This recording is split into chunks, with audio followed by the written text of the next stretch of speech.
वहीं रायगढ़ की टीपाखोल नहर ऊपर जिंदल के कब्जा हो गए हैं। एसडीएम के अगुवाई में जिला प्रशासन की टीम एक पखवाड़ा ले मामला की जांच में लगे हुए हैं। ये बहुचर्चित मामला की खुलासा तब हुई जब एक होटल व्यवसायी कलेक्टर में शिकायत करी कि पार्क एवेन्यू कॉलोनी टीपाखोल नहरला पाट के बनाए गए हैं। मामला की जांच के दौरान ये बात आगू आई है कि सिंचाई विभाग की जमीन ऊपर जिंदल विभिन्न निर्माण कार्य करवा लिए हैं।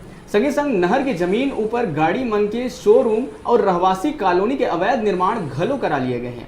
कई भूमाफिया और एक बड़का उद्योगपति मिलके ए नहर में कब्जा करे हैं, जेकर बाद नहर के अस्तित्व ही मुदा गए हैं।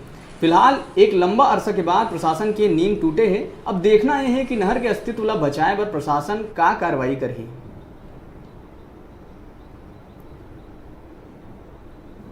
सिंचाई विभाग का एक नहर का मामला है जो लगभग 9 किलोमीटर के आसपास रही है किसी समय में, और ये सन 1972 में निर्मित हुआ था। कुछ 1994 के आसपास से जब से ये निर्माण कार्य जो प्रारंभ हुआ रायगढ़ में, तो 2004 के आसपास से नहर में पानी का आवागमन थोड़ा कम हो गया। बीच में जिंदल का भी निर्माण हुआ, बीच में आवासी भी रहे और कुछ कॉलोनीज भी बन गई, कुछ शोरूम्स भी बन गए और कुछ लोकल लेवल का भी इंक्रोचमेंट पाया गया। अभी उसकी जांच लगभग पूरी हो चुकी है।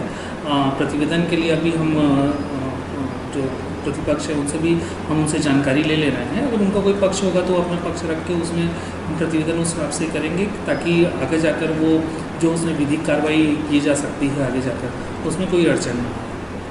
आप कुछ बताइए भी जा रहे हैं कि कुछ पक्ष जो अतिक्रमण किए हुए हैं?